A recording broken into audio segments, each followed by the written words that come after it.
Le doy la bienvenida a Nuestras Voces, un programa del Centro de Derechos Humanos de las Mujeres que es posible gracias al financiamiento de la Unión Europea. Mi nombre es Marcela Zamudio. Por el momento y atendiendo a las indicaciones de las autoridades sanitarias, nuestras oficinas permanecen cerradas. Sin embargo, estamos brindando asesoría telefónica a través de los siguientes números: 614-132-9104 y 614-385-9598. En este programa hablaremos sobre la conmemoración del 15 de noviembre, Día Mundial de la Filosofía, por lo que contaremos con la entrevista a Amaravit Rosales, quien es presidenta del Círculo de Práctica Filosófica, Arte y Educación AC, y Nitia Castorena Sáenz, quien es docente en la Facultad de Filosofía y Letras de la Universidad Autónoma de Chihuahua. Quédese en el programa de Nuestras Voces. Comenzamos.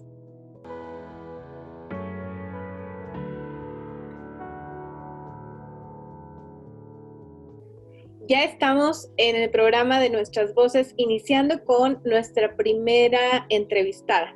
Y en estos momentos contamos con la presencia de Amaravit Rosales. Bienvenida, ¿cómo estás? Muy bien, muchas gracias por invitarme. Ahí medio nerviosa, pero con mucho gusto. Al contrario, muchas gracias a ti por estar aquí. Y bueno, pues les platico a las personas que nos están siguiendo en el programa que tú vienes a hablarnos, Amaravit, sobre el Círculo de Práctica Filosófica, Arte y Educación AC. Y pues me gustaría comenzar con esa pregunta acerca de a qué se dedica el círculo y cómo nació esta asociación civil. Bueno, yo creo que primero te platico cómo nació y luego a qué se dedica. El círculo nace de la idea, del sueño de una compañera, amiga, colega, a quien admiro muchísimo, que es Brenda Ludmila Sánchez. Y este sueño que ella inició, pues surge en un cursito que empezó a dar en la Facultad de Filosofía y Letras, que era un curso de filosofía práctica. De ahí se forma un pequeño círculo de filosofía práctica entre alumnos y, bueno, maestros, pues éramos ella y yo. Pero la idea era, ¿no?, juntar alumnos, maestros que quisieran continuar con este mismo ejercicio y que se empezaran a manejar pues ciertas características que tienen que ver precisamente con una forma diferente de hacer y de hacer y de ver a la filosofía. Entonces, tuvimos algunas reuniones en las aulas y luego empezamos a buscar otro espacio físico para que no fuera específicamente para alumnos y maestros, sino que se pudiera unir las personas que quisieran unirse, y hemos tenido una gran variedad de personas que han estado participando. Y hace poquito, pues realmente poquito tiempo que decidimos ya ahora sí que convertirnos en AC, en la asociación civil, y nos juntamos. Brenda es la iniciadora de todo y ella es la que nos invita y la que nos cuenta su idea loca, donde dice es que esto puede ser grande y esto puede llegar hasta el otro lado del mundo, y nos contagia, ¿no?, con esta idea. Y nos asociamos y empieza CIFAE, el Círculo de Práctica Filosófica, Arte y Educación. ¿Y a qué se dedica? Bueno, pues es que está raro, porque es que somos raros, no podemos evitarlo, ¿no? Por ahí dice un filósofo, Lamennais, creo, que dice que el filósofo es un ser anormal. Bueno, nosotros somos anormales, entonces es algo común, ¿no? Pero creo que también tiene mucho que ver la forma en la que visualizamos a la filosofía, que va más allá de la revisión de los autores, ¿no? Entonces, ¿qué hacemos nosotros? Pues precisamente el nombre lo dice, ¿no? Buscamos crear un espacio donde varias disciplinas se junten, donde haya una posibilidad de desarrollo integral no solo en el aspecto filosófico, crítico, racional, sino también en el aspecto, del arte, en el aspecto del humanismo, en el aspecto de la educación, pero no una educación en un aula o en cuatro paredes, no exclusivamente pues en un aula, sino en la educación que tenemos en nuestra casa, con nuestra familia, con nuestros amigos, en la calle, o sea, que se integre todo esto, ¿no? Y la idea en general, pues es que las personas se den cuenta de que la filosofía es para todos y se puede aplicar en cualquier lugar. Amaravit, ¿cómo llevan a cabo esto? ¿Cómo es que presentan de una manera práctica la filosofía? Bueno, también es un poquito complicado, pero hemos contado con el apoyo de muchas personas maravillosas para lograrlo. Y empezamos con talleres, con pequeños tallercitos de 4 horas, de 5 horas, un día a la semana, 2 días a la semana, en donde se buscaba precisamente que vieran que la filosofía se aplica en diferentes aspectos de la vida, del desarrollo humano. Y luego empezamos a toparnos, bueno, ya conocíamos algunas personas que trabajan esta cuestión de la práctica filosófica a nivel país. Ya teníamos ahí algunos contactos porque pues hemos estado ya desde hace algunos años yendo a congresos y cosas así. Y estos espacios nos permitieron, ahorita no me viene a la mente ningún nombre, en cuanto me acuerdo te digo, y estos espacios nos dieron la oportunidad también de contactar a personas pues que se han dedicado a la práctica filosófica desde toda la vida, ¿no? Y nos han permitido, por ejemplo, ofrecer talleres con estas personalidades, o sea, hemos tenido, por ejemplo, Oscar Brenifier, que estoy segura de que lo conoces, filósofo francés, que es también muy extraño y muy agradable cuando ya lo conoces bien. También hemos tenido a esta, ay, se me fue su nombre, me va a colgar. Ay, se me fue por completo, una filósofa maestra argentina que aplica lo que es la filosofía con niños. Entonces es algo maravilloso.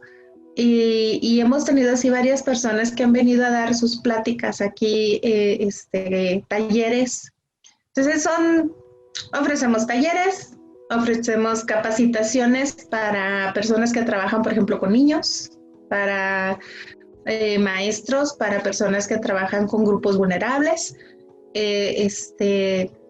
También hemos ofrecido capacitaciones para maestros normalistas, para maestros en bachilleres, en preparatorias,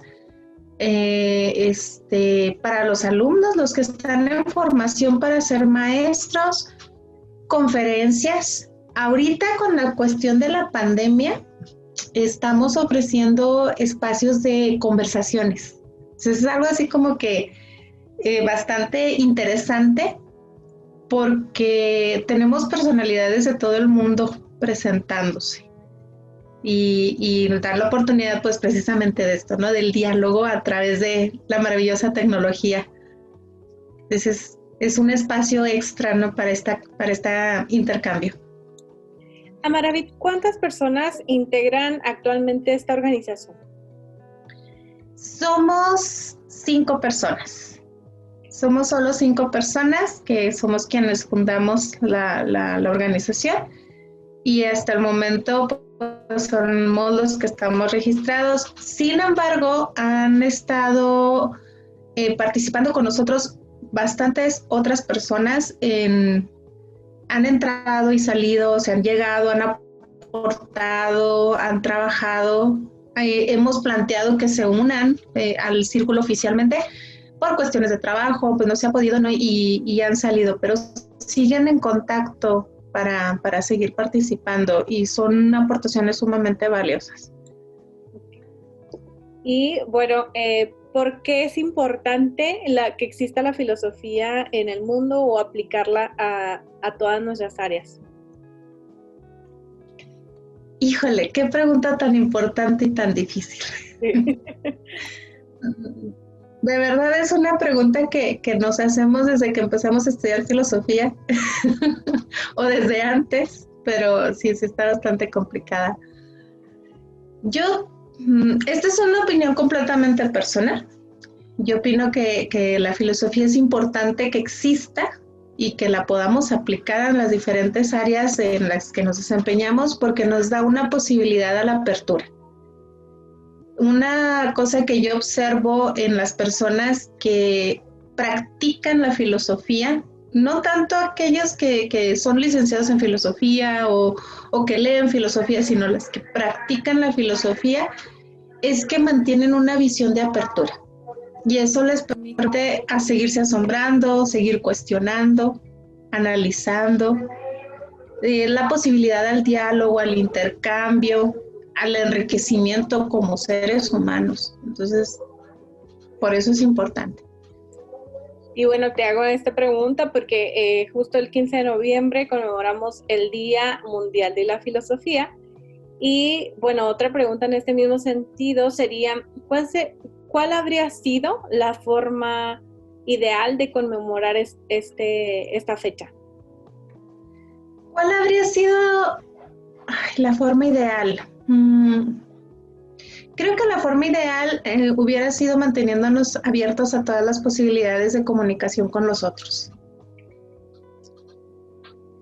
Así para resumirlo, ¿no? Pero si quieres que me extienda, ¿me puedo extender? Sí, como adelante. Creo que los espacios de intercambio son bien importantes. Y los espacios de intercambio de ideas, de emociones, de pensamientos, de sensaciones incluso, estos espacios en donde podemos convivir con todas las expresiones humanas, son espacios en los que se hace filosofía.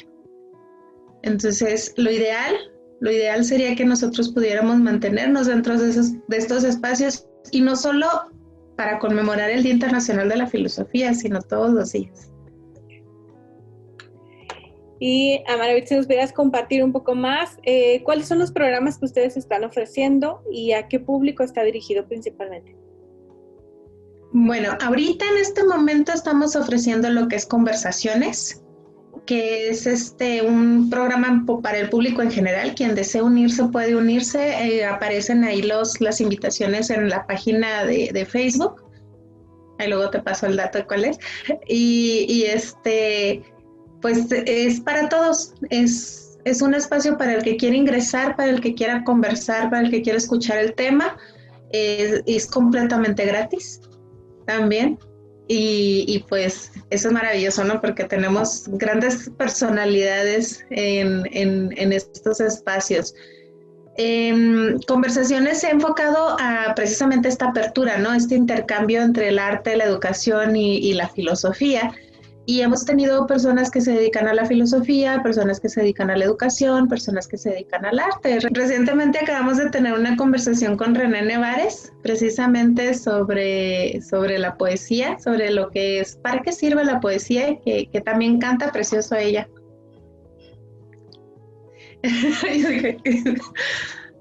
Y bueno, nada más eso, ¿no? Hemos estado teniendo pláticas con otras personalidades bastante interesantes y se busca que se sigan haciendo estos espacios.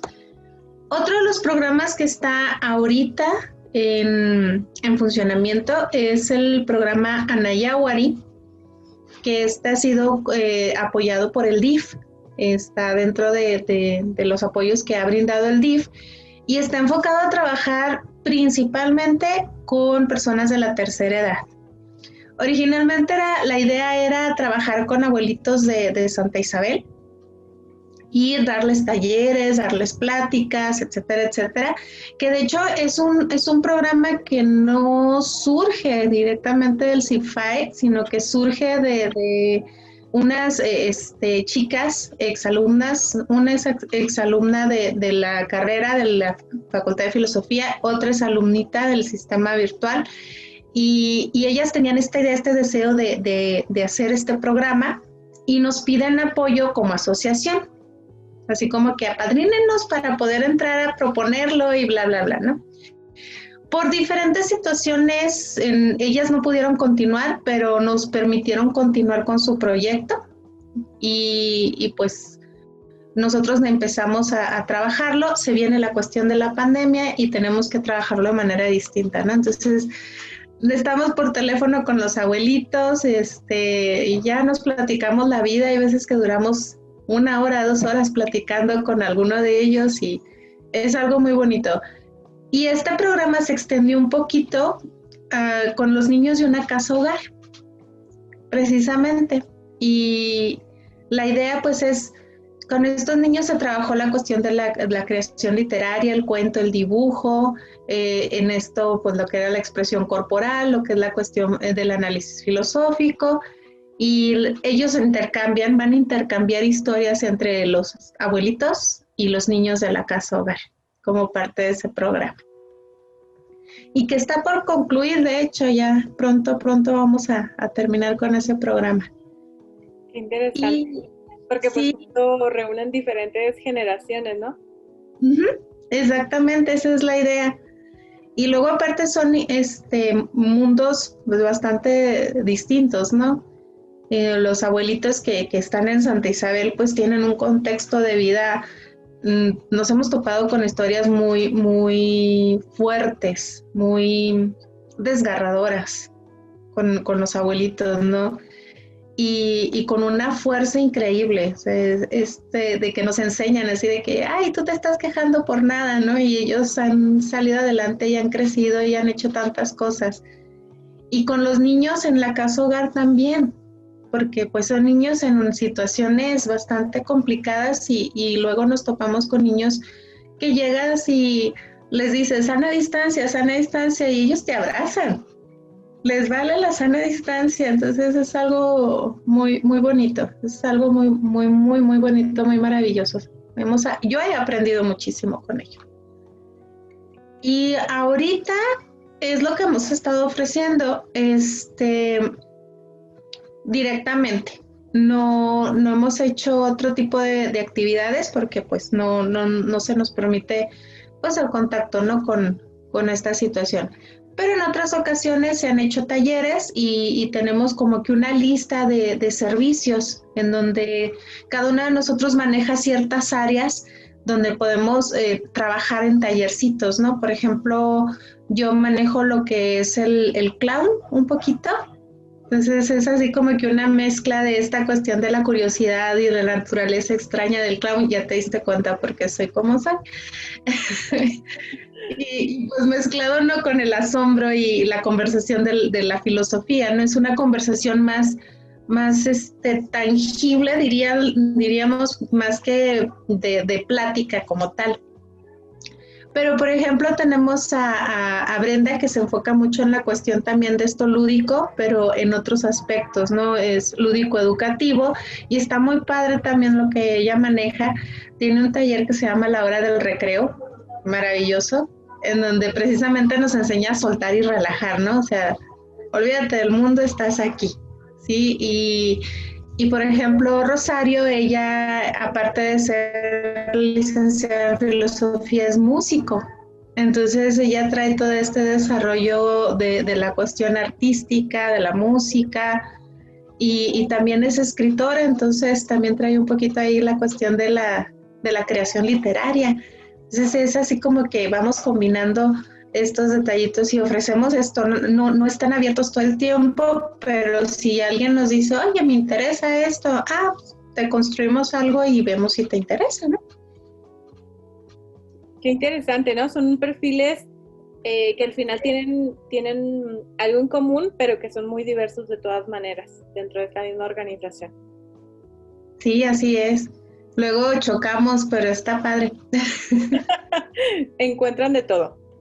Sí. Amaravit, ¿cuáles fueron los principales obstáculos cuando recién inició a formarse el círculo? Yo creo que uno de los obstáculos que ha sido más difícil de sortear ha sido el hecho de que todos tenemos que trabajar para vivir.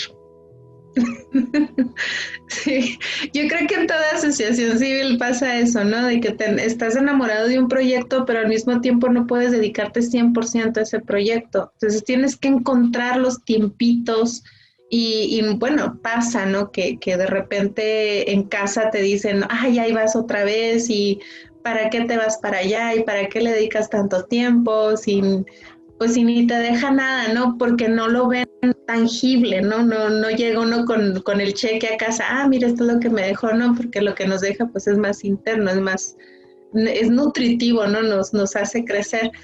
Y sí pasó esto.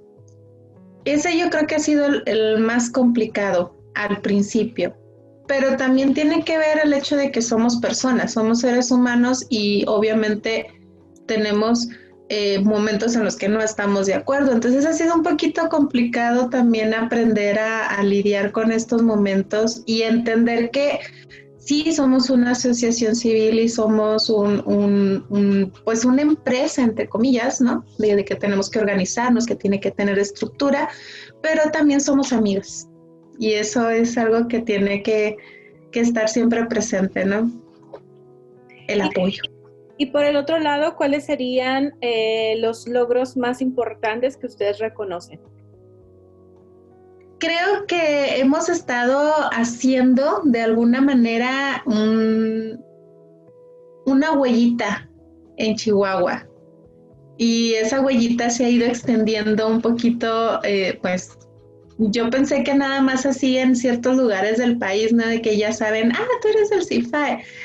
Pero no, también ya hay algunas personas en España, en Francia, en Argentina, en Colombia, que ya reconocen, ah, eres del CIFAE. Entonces, eso ha sido muy, muy padre porque pues esa era la idea original, ¿no? O sea, a lo mejor vamos despacito, despacito, pero creo que ese ha sido un logro muy padre. Y yo creo que otro logro ha sido precisamente que nos vean como una posibilidad para integrar ciertos aspectos de la formación en la cuestión, la filosofía, el arte y la educación, en esta cuestión integral. Que no nos vean como, ay, vienen a hablar del filósofo tal, ¿no? Sino que nos vean en otro aspecto, como algo más, vamos a decirlo tal como dice el nombre, práctico. Algo más, pues que nos deja ahí otro tipo de experiencia. Y a Maravita, bueno, esta pregunta no sé qué tan difícil sea, ¿no? Pero ¿cómo se visualizan ustedes dentro de 5 años? Fíjate que sí es una pregunta difícil. Es una pregunta difícil porque luego hay momentos en los que nos topamos con situaciones complicadas en las que decimos, ay, no, mejor ya vamos a disolver esto y ya, que se acaben, ¿no? Pero luego surge precisamente todo esto que venimos cargando, todo esto que me hiciste recordar, ¿no? De dónde surge, cuál es el sueño, hacia dónde quiere llegar. Y fíjate que sería maravilloso que en 5 años pudiéramos ofrecer una serie de talleres para niños, por ejemplo, en donde los niños pudieran ir, no sé, todos los días por las tardes o los fines de semana y ahí tuvieran un espacio donde pudieran desarrollar todas esas habilidades maravillosas que tienen como pequeños filósofos que son en todo lo que a ellos les interesa. O sería maravilloso también que creciera más, ¿no? Que fuera un espacio pues de integración, de desarrollo para la gente que le interesa aportar algo más. No solo nosotras que estamos ahí de que, yo puedo ofrecer esto y puedo hacer esto, sino también que alguien más dijera, yo quiero trabajar con ustedes o yo quiero invitarlos a que vengan acá. Entonces, llegar a más gente, ir más lejos. Hemos visualizado como puntos así centrales las escuelas, porque pues es donde tenemos más acceso con los chiquitos, con los niños, con los papás, y vemos ese punto como básico, como fundamental para desarrollar lo que es el diálogo, la capacidad de análisis, la crítica. Y es un punto, pero puede haber muchos otros. Pues sería maravilloso que tuviéramos un espacio físico en donde pudiéramos desarrollar todo esto. Y bueno, finalmente en lo que estamos atravesando, el confinamiento y la pandemia actual, ¿cómo han tenido ustedes que renovarse para poder seguir vigentes o para poder llevar a cabo sus eventos, Amara? Fíjate que todo este año ha sido pues bastante complejo porque habíamos pensado hacer un mini congreso. De hecho ya teníamos invitados a varias personas.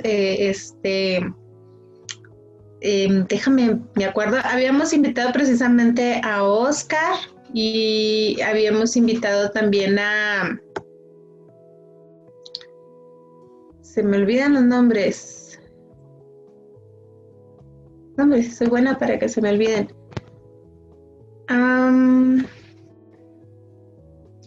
A Mercedes también, que él también estuvo aquí con nosotros, Mercedes García Márquez.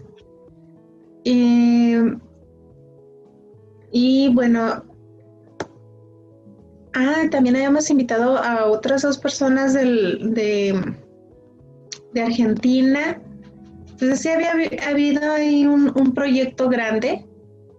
Pero decíamos un pequeño congreso porque pues, la idea era hacerlo chiquito, ¿no? Al maestro, a José Barrientos, también está invitado, ya confirmado y todo. O sea, sí teníamos ahí como que un proyecto bastante interesante. Y la idea pues era esto, ¿no? O sea, que hubiera este espacio de interacción y que al mismo tiempo nos conocieran un poquito más, ofrecerlo a las escuelas, a todos estos espacios en donde es interesante o es necesario, ¿no? Y cuando viene todo esto, que se cancelan vuelos, que se cancelan reuniones y todo eso, pues dijimos, caramba, ¿y ahora qué hacemos? Y nos planteamos en un principio hacer como un congreso virtual. Ya ves que ahorita está muy de moda todo eso, pero vimos ciertas limitaciones al respecto porque no conocemos mucho de tecnología, estamos aprendiendo.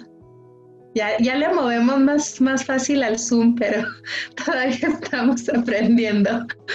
Y pues nos vimos en esta necesidad, ¿no? De que, bueno, pues hay que ver qué onda con el Zoom, hay que ver qué onda con los otros espacios donde podemos integrar pláticas. Y dijimos, bueno, ¿para qué nos planteamos esta idea de hacer un congreso virtual? Mejor vámonos despacito, ¿no? Pláticas.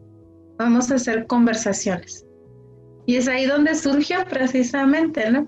En esta idea de que no podemos hacer grandes talleres, pero podemos hacer pequeños diálogos. Entonces, es una forma también de llegar a otros. Y ha sido una puerta muy, muy padre porque nos ha llevado a lugares muy interesantes y a conocer a gente muy interesante. Así es. Y han acercado a personas que probablemente hubiera sido más complicado traerlos físicamente, ¿no? Así es. Sí, así es. Tuvimos de hecho, hace algún tiempo de varias maestras sobre la cuestión del papel de la mujer en la filosofía, y estuvo muy padre. Y fueron personalidades pues maestras en Chile, en Argentina, o sea, sí fueron bastante personas y muy interesante, la verdad. O sea, y son cosas que dice uno, bueno, sí, pude haber ido a un congreso a Chile, Argentina, Colombia, pero no es lo mismo, ¿verdad? No es lo mismo, y de alguna manera yo soy un fan de la virtualidad porque a pesar de la distancia, como que hay mucha cercanía. Entonces no es lo mismo verlo allá en el fondo, en el templete, al exponente con el micrófono, ¿no? Que tiene a 100 personas enfrente, pero nada más ve a las que tiene en la línea primera, que verlo aquí, así, en cortito, y escucharlo completamente, no te pierdes nada de lo que dice. Entonces, yo creo que sí, esto también ha permitido hasta cierto punto alguna cercanía. Así es, y tenemos que irnos adaptando a estas nuevas formas de interactuar, ¿no? Amaravit, si nos pudieras compartir sus redes sociales para que las personas puedan seguir su trabajo y sus eventos. Sí, claro que sí. Mira, estamos en Facebook como CIFAE, así tal cual, o como Círculo de Práctica Filosófica, Arte y Educación. También en Instagram nos encuentran igual como cifae.a.c y tenemos una página que se llama cifae.org.mx. Ahí pueden encontrar información de quiénes somos y de lo que ofrecemos y el trabajo que ya hemos realizado. Muy bien, ¿algo más que te gustaría agregar a esta entrevista? Pues primero, antes que cualquier otra cosa, agradecerte. La verdad es que sí, luego me dicen así como que entrevista, ahí te encomendamos la labor y me pongo nerviosa. Pero pues es una oportunidad de acordarse de todo esto y es algo muy bueno. Y me gustaría invitar a las personas que te escuchan, o que nos escuchan en general, a que se den la oportunidad de acercarse a la filosofía desde otras formas, desde otros aspectos, no solo a través del texto, sino a través de el acercamiento con los seres humanos, con todos estos espacios de oportunidad. Podemos aprender muchísimo, por ejemplo, de nuestros abuelitos, de nuestros hijos, de los niños que andan ahí en la calle corriendo y dando lata. O sea, hay muchas posibilidades de acercarse a la filosofía y de cambiar el mundo a través de ella. Entonces hay que darle la oportunidad. Muchísimas gracias a ti, Amaraví, por compartirnos acerca del Círculo de Práctica Filosófica, Arte y Educación AC. Y pues tienen las puertas abiertas de este programa para cuando deseen venir a invitar a las personas a sus eventos. Este programa está a su disposición. Y a las personas que están siguiendo nuestras voces, quédese un momento más, ya volvemos con otra entrevista.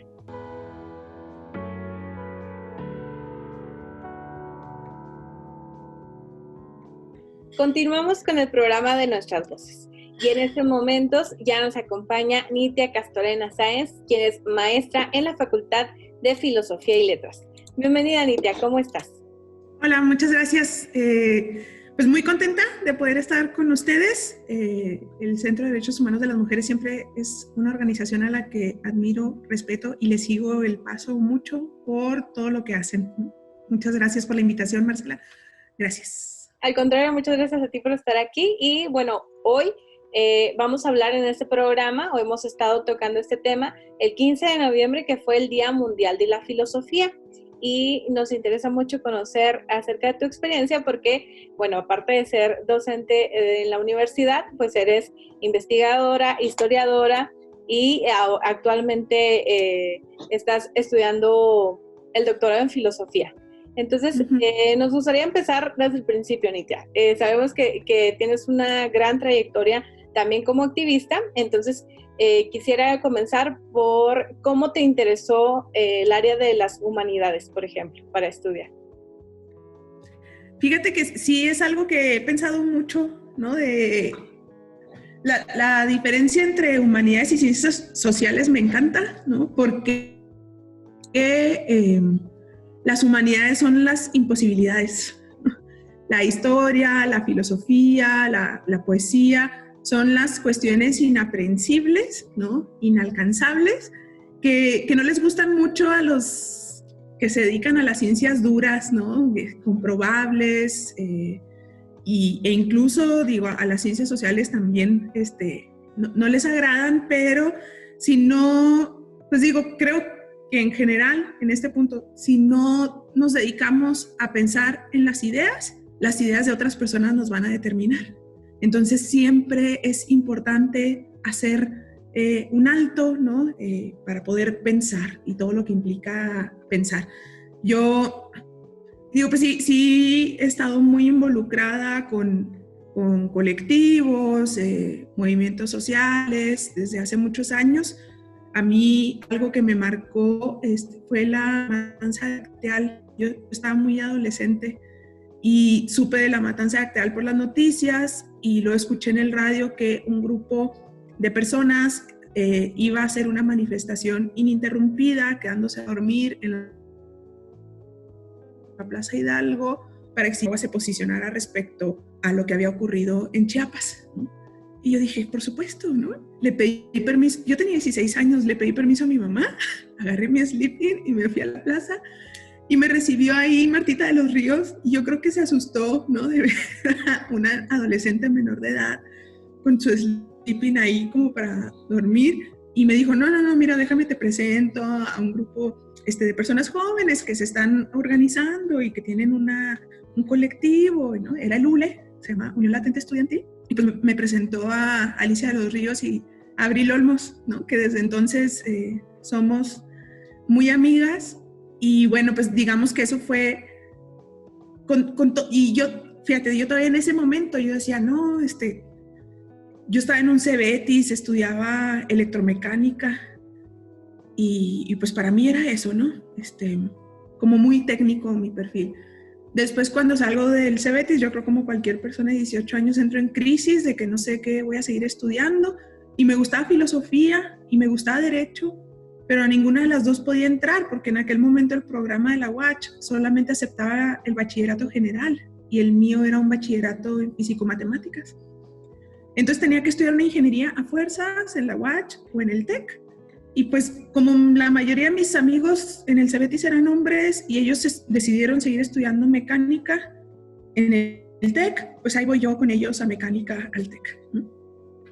Y bueno, ya después cambian los programas en la universidad y permiten que cualquier bachillerato entre, pero yo ya tenía 2 años en el TEC y se me hacía así como un desperdicio de mi vida no, pues, aventar esos 2 años. Hago el examen en Derecho, me quedo, y entonces estudié las 2 carreras unos años en lo que terminaba el TEC. Yo seguía diciendo, fíjate, que no me gustaba la historia. Y yo creo que porque y digo, nunca dejé había un colectivo que inició Alejandra Esparza que se llamaba Germen de Equidad, y yo estaba en ese colectivo y pues así digo, no, eso no dejé, nunca dejé de hacerlo, ni estudiando 2 carreras. Pero yo creo que tuve muy malos y muy malas maestras de historia, bueno, sobre todo fueron hombres, que hacían que a mí no me gustara, pero para nada. Entonces, pues termino la carrera, trabajo en una maquila, porque terminé primero mecánica, trabajo en una maquila unos años, me doy cuenta que eso no es lo mío, ¿no? Hasta se me aclaró la piel, no me daba el sol nunca, incluía fines de semana, y empiezo a trabajar en la sierra, en una organización. Yo iba a trabajar 2 meses gratis y eso se convirtió en 6 años, 2 primero en una organización y luego otros 4 en otra. Y en eso me invitan unas amigas a un diplomado de historia regional. Y yo decía, ay, pues historia, ¿no? Pero dije, bueno, y me inscribí con ellas, pero por ir con ellas, o sea, a mí los colectivos me jalan. Así entré a mecánica porque mis amigos eran a mecánica, entran mis amigas al diplomado y ahí voy. Y me cambió completamente la perspectiva de la historia. O sea, jamás entendí que la historia eran procesos y a mí la historia me la habían enseñado como fechas y nombres aislados. Como no tenían datos a memorizar, ¿no? Horrible, sí, para mí era lo mismo 1810 que 1910. No me importaban en la misma medida, ¿no? Porque sentía como que nada tenía que ver conmigo. Entonces ya cuando empiezo en este diploma, pues los docentes fueron excelentes, fue una cosa, no así, nunca falté, no sé cómo le hice, o sea, porque pues tenía mucho trabajo, pero nunca falté. Y bueno, pues fue una especie de trampa, ¿no? Porque no era un diplomado, era el propedéutico para la maestría. Y pues dije, bueno, ¿no? Y así empecé, así llegué pues fuimos la primera generación de la maestría en historia de la UACJ. Fue una fascinación impresionante, ¿no? La construcción de mi tema. Pues, o sea, yo venía, ¿no? De ser, pues, como una persona activa socialmente, una feminista declarada que llega a la historia, ¿no? Entonces, como que todo eso es algo, no nada más es una cuestión pragmática, sino es algo subjetivo que me ha marcado siempre, ¿no? Entonces, yo digo, no, pues es que a mí me interesa mucho el caso de Avelina Gallegos, que es una era la comandante del grupo N en Chihuahua y ese grupo es el que organizó una triple expropiación bancaria el 15 de enero del 72 y pues yo estaba muy pegada con ella, o sea, me parecía ofensivo que de ella solo hubiera escrito cosas, pues nada que reflejara quién era ella, ¿no? Entonces yo quería reconstruir quién había sido ella y pues ya en eso me voy, digo, a un trabajo que se publicó recién el año pasado, ¿no? Que es un libro que se llama Estaban ahí las mujeres en los grupos armados de Chihuahua. Era mi tesis, ¿no? Es mi tesis de la maestría.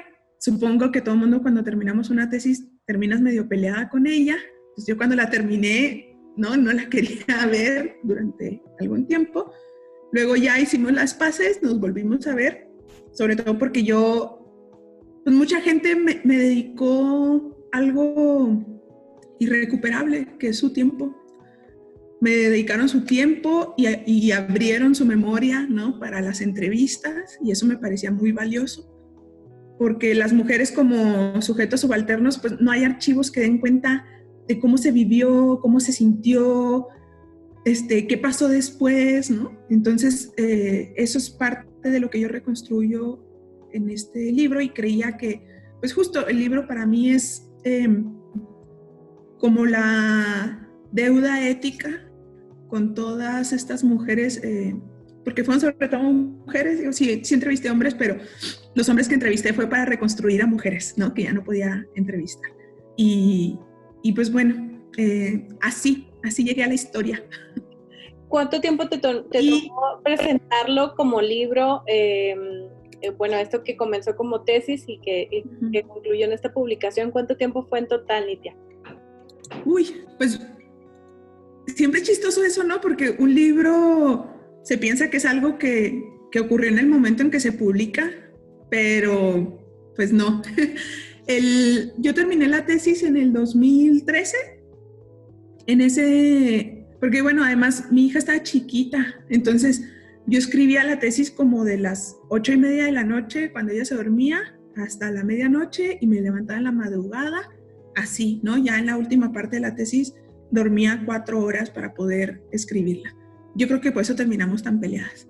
Pero la defiendo en el 2013, no la vuelvo a ver durante un rato, yo creo como hasta el 2015, que una muy buena amiga, Laura Carrasco, me ayuda con la empiezo a trabajar, obviamente porque el formato de las tesis pues está feo, y la empiezo a trabajar en una primera versión como libro. Laura me ayuda con la corrección de estilo en ese primer momento, y ya no, mi idea era andar así con el texto revisado como para ver en dónde lo podía publicar. Me parecía importante eso. Y en esas estaba cuando se convoca el premio Chihuahua. Dije, pues mira, queda. Digo, no lo veía muy posible, pero pues no pasa nada si aplica así. Digo, ¿cuántas veces no aplicamos, no? Y no quedan cosas. Y pues nada, que sí quedó. Entonces, eso yo creo que ya fue un impulso muy grande para la publicación, ¿no? Decir que era un trabajo que había ganado el premio Chihuahua. Y se publica en, pues, 2019. O sea, el premio Chihuahua... En 2017. Ajá. Y luego, en el 2018, yo hago un escrito a la Secretaría de Cultura pidiendo que se valorara para su publicación el texto, y hago lo mismo con la UACJ. En la UACJ, pues es un proceso mucho más largo, ¿no? O sea, el comité editorial y luego el comité editorial de la UACJ lo mandó al comité editorial de ICSA, creo. Ahí hubo un proceso, ¿no? Y bueno, ya cuando tuve el sí de las dos, pues fue todo el rollo, ¿no? Todo el 2018 de, bueno, sí, entonces, y que el convenio, ¿no? Y que o sea, con todo 2018 yo creo. Y ya en 2019, pues ya empezamos a trabajar, ya con la diseñadora y la correctora de estilo, el área editorial de la UACJ, todos mis respetos, Edgar Treviso en la Secretaría de Cultura también, qué barbaridad, o sea, fueron súper atento con todo el proceso. Se me hizo, pues digo, para mí es un poco la primera experiencia, ¿no? Había publicado antes un libro de cuentos, pero como que eso ya, el programa editorial se hizo cargo de todas esas gestiones. Yo me reconozco medio inútil para esas gestiones administrativas, pero en este caso, pues que no había nadie más que las hiciera, tenía que ser yo. Fue una muy buena experiencia y pues hasta el 2019, a finales, en la Feria del Libro salieron unos poquitos números ahí y ya ahora en marzo de este 2020, pues fue la presentación, digamos, ya formal, ¿no? Con todo el tiraje de ejemplares ya ahí. Entonces imagínate, 2013 que terminó tesis, 2015 por ahí que está la versión, 2015, 2016 la versión del libro, hasta ahora, muchísimo tiempo. Un proceso muy largo, ¿no? Y bueno, me queda un poco la duda de cómo viviste esta maestría en historia con el tema de perspectiva de género, ¿no? ¿Qué tantas autoras mujeres había para estudiar en ese momento en el que tú estabas haciendo tu maestría?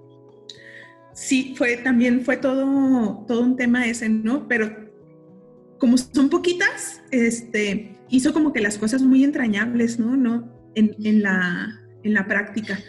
Pues digo, Joan Wallace Scott es toda la autoridad, ¿no? En historia de las mujeres, desde el ensayo que hace para el libro que compila esa persona que no voy a decir su nombre, pero del PUEG en la UNAM. Y luego estaba el trabajo de Mary Nash, que es una historiadora irlandesa que escribe sobre su libro se llama Las Rojas, que es la participación de las mujeres en la Guerra Civil Española. Está súper padre. Luego hay un trabajo de Lola González Luna de la Universidad de Barcelona sobre la participación de las mujeres en los grupos armados en Colombia, ¿no? Que también ese fue así importantísimo para mí. Y pues estaba muy reciente, dos, ¿no? El de Lucía Rayas, Armadas, con perspectiva de género, su concepto central en este libro fue el del cuerpo. Y otro que no era precisamente, pues no digo nada de perspectiva de género, pero sobre los grupos armados, el Colegio de Michoacán. La doctora Verónica Viquión y la doctora García habían hecho un compendio que llamaron Movimientos Armados en México en la segunda mitad del siglo XX o durante el siglo XX, algo así. Pero para mí, pues, abrevé mucho de estos textos, ¿no? Pero sí, para el caso de Chihuahua no había nada. En el caso de México incluso, lo que yo encontraba era sobre soldaderas en la Revolución, que eso era lo que llamaba la atención, pero no en el contexto de los grupos armados, y a mí me parecía muy emblemático de lo que yo estudié en ese momento. No sé, todo se está actualizando siempre, ¿no? Pero hasta donde yo lo estudié, el único grupo armado que yo encontré en América Latina que hiciera una referencia en sus principios a la igualdad entre mujeres y hombres era el de Colombia, ¿no? Y eso con la influencia de un padre que se había formado en Francia, ¿no? Y demás, que era como un ideólogo muy importante del grupo, y queda eso en sus principios. En el caso de los grupos mexicanos, en ninguno, ¿no? Porque era más visto como un anhelo pequeño burgués, ¿no? Una vez que ya lograras la justicia, ¿no? Y todo eso fuera de la puerta de la casa, ya ibas a ver el tema de las mujeres después. Entonces, y bueno, eso por un lado. Por otro lado, pues toda esta participación, digamos, en las frentes, ¿no? Y demás sociales en las que yo había estado, me habían hecho que conociera a mucha gente que había participado en grupos, ¿no? De generaciones anteriores a mí, en grupos armados. Entonces, yo tenía miedo al principio, porque yo decía, no manches, cuando escriba esto, me van a dejar de querer, ya no me van a querer, porque estoy diciendo que muy para ver la injusticia de la puerta de su casa para allá, pero imposible de ver la injusticia de la puerta de su casa para acá. Como, ¿no? Por señalar. Sí, pero afortunadamente la maestría también de la UACJ fue magnánima, ¿no? O sea, a mí me impresionó mucho en todo, ¿no? No nada más me formó académicamente, me formó una especie de, no sé, de compromiso con el pasado.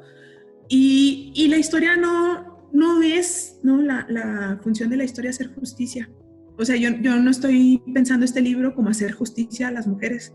O sea, yo lo que estoy pensando apenas, ¿no? Es poder contribuir a un espacio de enunciación donde sus voces sean escuchadas. O sea, ¿por qué la versión de los grupos armados tiene que ser la de los héroes hombres como si hubieran actuado solos, como si no hubiera habido todo un entramado de redes, ¿no? Que les permitieran actuar y hacer lo que hicieron. Y esa es una tradición, sí existe, ¿no? En la historia, la historia política de héroes, personajes principales. Y el problema de eso es que desvanecen todo a su alrededor, ¿no? Como si fueran un farol que opaca todo lo demás. Y digo, me parece aberrante, ¿no? Porque después, como que la enseñanza de eso, lo no dicho, es que tú no tienes todos esos atributos para poder ser un actor principal e incidir en la transformación del estado de cosas que estás viviendo. Entonces me parece muy peligroso, por eso creo, para mí, siempre va a ser una línea en historia, la historia subalterna, ¿no? De la historia social, la historia oral, la que puede recuperar todas esas voces que no estaban ahí como en el centro, ¿no? En la luz. Nitia, ¿qué es lo más difícil de hacer esta reconstrucción de la línea del tiempo de las mujeres? Las fuentes, porque pues no hay, ¿no? O sea, y no sé, está como este prejuicio de que la historia va a ser irte a un archivo, ¿no? Y estar buscando en los archivos, pero pues implicaría no tomar en cuenta que los archivos son el archivo que el poder quiere dejar, ¿no? Jamás son neutrales, por eso se queman archivos, ¿no? Desaparecen, porque había algo ahí que molestaba. Y entonces yo lo que hice fue triangular, ¿no? Por un lado, lo que un archivo pudiera decirme, pero también una hemeroteca, ¿no? Lo que la hemeroteca decía. Y por supuesto, lo más rico en mis fuentes es la oralidad, ¿no? Lo que se vivió, lo que se sintió y demás. Y una cosa, digo, no pasó mucho. Bueno, digamos que pasó en un 50%, pero sí había veces que yo contactaba, ¿no? A alguien para alguna entrevista y luego, pues, no es mucho lo que yo te pueda decir, ¿eh? A lo mejor deberías de preguntarle mejor a fulanito, ¿no? Y siempre hacían referencia a hombres que habían sido los líderes del grupo o algo. Porque se actualiza, ¿no? Lo que dice Freire en Pedagogía del Oprimido. El oprimido va a tener de sí la imagen que el opresor tiene de él mismo. Okay. Entonces, tú crees que lo que tú hiciste, lo que tú viviste, no es importante, ¿no? Porque pues yo ni tomaba decisiones, o yo ni dirigí ninguna acción. Pero bueno, sin eso que hacías, no hubiera podido existir absolutamente nada, ¿no? O sea, era necesario eso que hacías, contribuía a eso que hacías, pero no se dimensiona como algo valioso. Eso me pasó también. Pero bueno, pues sí, las fuentes, yo creo que las fuentes, porque estás juntando, o sea, en mi trabajo se juntan dos cuestiones problemáticas, la de género, ¿no? Que hace mucho ruido, le hace mucho ruido a mucha gente todavía, y la cuestión de los grupos armados, pues que eran clandestinos, que muchas veces se navegaban con nombres que no eran los propios, eran seudónimos y etcétera, etcétera, ¿no? Entonces todo eso lo va haciendo más problemático. Y bueno, pues sí ha habido, supongo, mucha investigación histórica que busca la verdad, ¿no? Entonces hay mucha gente así como, ay, no, pues yo no quiero decir porque, no sé, o sea, es problemática, ¿no? Porque está la gente ahí todavía y puede no estar a lo mejor, ¿no? De acuerdo lo que están recordando con lo que el grupo en general recordaba o alguien más en ese grupo. Eso también es problemático. Nitia, bueno, ya nos contaste, fue ingeniería y luego derecho y luego la maestría en historia y luego ahora el doctorado en filosofía. ¿Cómo llegaste ahí? Una imposibilidad más, ¿no? Pues dando clases en la Facultad de Filosofía y Letras, aquí en la UACH, me entero de esta convocatoria de la Autónoma de Nuevo León, ¿no? Ya había otros y otras colegas que habían cursado el doctorado allá. El doctorado es un doctorado en filosofía con acentuación en estudios culturales. Yo ya de por sí había intentado, ¿no? O sea, intentado. Un par de veces me dijeron que no, en una me dijeron que sí, pero no me fui porque era fuera de Chihuahua. y pues ya andaba coqueteando con la idea del doctorado desde antes. Y bueno, pues finalmente me decido por en filosofía. A mí me llamaba mucho la atención, digamos como la subjetividad que me lleva al doctorado es la reflexión ontológica de quiénes somos. O sea, no creo que sea un ejercicio común, creo que muchas personas no lo hacen y que, digo, pues puedes vivir toda tu vida sin haberlo hecho nunca, pero cambias de cierta forma,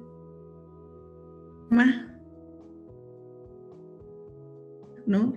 Que te llevaría a cambiar tu entorno. Una premisa que ya después desestimé, que era que las personas trans forzosamente realizan una reflexión ontológica de quiénes son en el proceso de transición, ¿no? O al iniciarlo, o desde sus primeros nociones, digo, de vida, ¿no? Y demás. Pues la desestimé de qué es ser mujer y qué es ser hombre, que nos antecede, que ya está dado. Entonces, en un montón de casos, pues es agarrar el estereotipo y empezar a performarlo, ¿no? No necesariamente tienes que hacer una reflexión ontológica. Entonces, pues ya se ha ido transformando mi protocolo, obviamente a la mitad de eso, pero cada vez lo voy viviendo pues más sólido, ¿no? Mi modelo es una especie, digo, con algo que ya había adelantado el alter ego universal. Lo que yo digo es que ese alter ego universal determina el acceso y el ejercicio de derechos, y si no cumples, ¿no?, con lo que ese alter ego universal te predispone, pues no tienes ni ejerces derechos. Y la imagen que yo utilizo para representarlo es el hombre de Vitruvio. Entonces, el alter ego universal es hombre, es blanco, no dice nada del dibujo, pero de seguro es heterosexual, de seguro tiene posesiones, vive donde nació, y eso le da una especie de reconocimiento en algo tan mínimo como un acta de nacimiento, por ejemplo. Y todo lo que no cumple con eso, lo que yo digo es que el hombre de Vitruvio gira así como si fuera una espiroqueta, ¿no? Gira y con la fuerza centrífuga avienta todo a los márgenes, ¿no? Entonces, primero no eres hombre y luego no eres heterosexual, ¿cómo te atreves? No tienes posesiones, no tienes... ¿no? Entonces, ¿qué sujetos, no? Encarnan esto? Pues un montón, ¿no? Y bueno, ahí está la interseccionalidad, ¿no? Que no es una suma de... No es una suma de exclusiones, ¿no? Sino que es una relación compleja de estas exclusiones. Y en mi caso particular de esta prueba del modelo, digamos, yo me estoy concentrando en personas transmigrantes, ¿no? Que son las que es la suma, sujetos, mujeres trans o sujetos feminizados, no heterosexuales, sin posesiones, no están habitando donde nacieron, documentos también, ¿no? Están en entredicho en muchos casos, y en eso se me está quemando la cabeza actualmente. Es un grupo de personas que finalmente no van con, no cumplen, como lo dices, las características del hombre de Vitruvio, ¿no? Entonces, pues obviamente que a partir de esto están sufriendo un montón de vulneraciones. Así es, y digo, el hombre de Vitruvio, pues como la imagen, ¿no?, traída al siglo XXI, pero además el hombre de Vitruvio como un antecedente importante de la Ilustración, ¿no? O sea, porque la Ilustración fue finalmente una especie de confirmación del expolio. O sea, ¿de dónde salió el recurso económico para que cierto número de personas, muchas en Francia, tuvieran tiempo de dedicarse a pensar, ¿no?, a la filosofía? Era dueño de un grupo de esclavistas, o sea, de una empresa esclavista en África. O sea, pues de dónde salía, de dónde tenían ese tiempo, ¿no? Por eso la categoría de clase para mí es muy importante, ¿no? Que yo sé que ya hay un montón de reflexiones de filósofas y filósofos trans impresionantes, Jack Halberstam, Siobhan Guerrero, Raewyn Connell desde hace muchísimo con la idea de masculinidad hegemónica, Paul Preciado, o sea, ya hay mucho, ¿no? Pero para mí es muy importante la cuestión de clase en toda esta reflexión. Nitia, las personas que siguen el programa, ¿dónde pueden leer? Bueno, me queda claro que este es un trabajo que apenas se está gestando y que pronto nos daremos cuenta cuando lo publiques o cuando podamos acceder a él. Pero los demás textos que tú ya tienes públicos, ¿dónde los podemos leer? Prácticamente todos están en línea, ¿no? O sea, googleando con mi nombre, no digo porque sea mi nombre, es porque no es muy común, entonces sirve de algo. Salen artículos, los que he escrito sobre la participación de las mujeres en los grupos armados, además del libro, digo que está en la UACJ y en la Secretaría de Cultura, además he hecho artículos que están en línea en una revista muy bonita que está en línea que se llama Pacarina del Sur. Tengo 2 artículos, que esta revista pues la inauguró el doctor Ricardo Melgar Bao, que acaba de fallecer hace poquito, y bueno, ahí están accesibles. Otro sobre adolescentes migrantes que escribí hace un par de años, está también en línea una revista de la UNAM que se llama Reflexiones Marginales. Metamorfosis de la Facultad de Filosofía y Letra también tiene otro, digo, pues bueno, hay varios, ¿no? Pero están en línea, todos están en línea. Una vez sí me falló. Siempre he intentado que donde publico me interesan más los textos de difusión que los...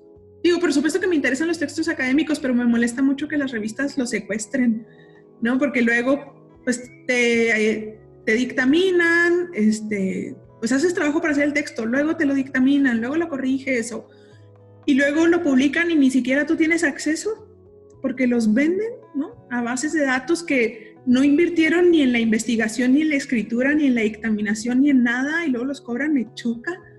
Pero una vez sí me falló y me secuestraron un artículo que no sé si ahorita ya esté libre y no sé si, bueno, pues no sé, ahí sale en línea.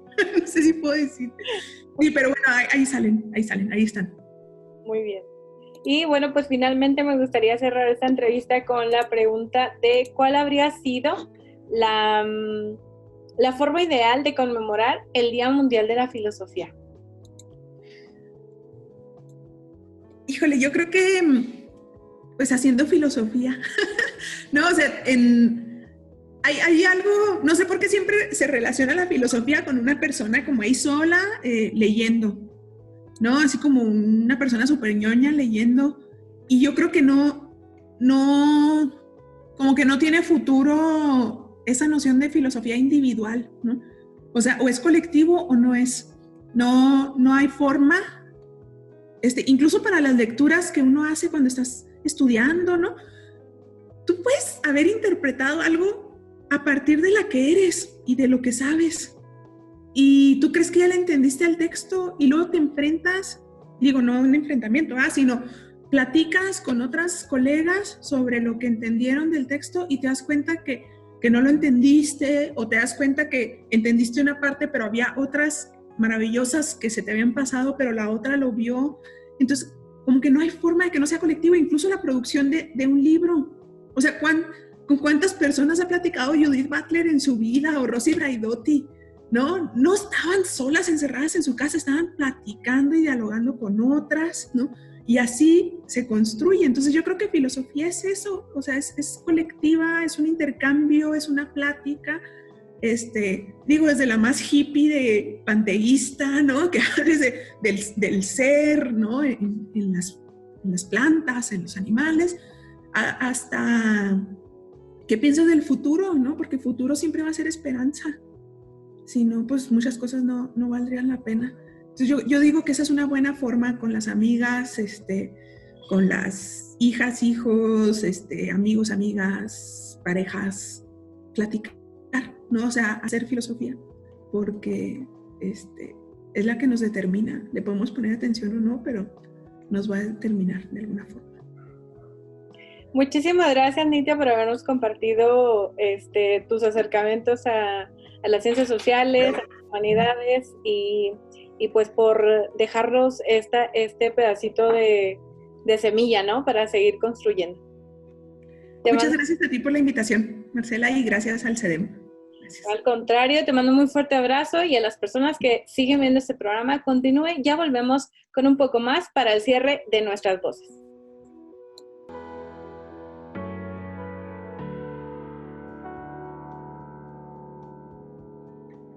Concluimos esta emisión del programa de Nuestras Voces. Agradecemos las valiosas participaciones de Amaravit Rosales y Nitia Castorena. Acompáñanos en nuestra próxima emisión el miércoles 25 de noviembre, a partir de las 12:30 del mediodía, en nuestro programa número 50, donde abordaremos información relevante en materia de derechos humanos. Sigue nuestro programa a través de las redes sociales del CEDEM. Encuéntranos en Facebook como Centro de Derechos Humanos de las Mujeres, en Twitter e Instagram como @CEDEM, en YouTube como CEDEM Chihuahua y en Spotify como Nuestras Voces CEDEM Chihuahua. Nuestras Voces es posible gracias al financiamiento de la Unión Europea. Mi nombre es Marcela Zamudio, gracias por acompañarnos, le esperamos en nuestra próxima emisión. Hasta pronto.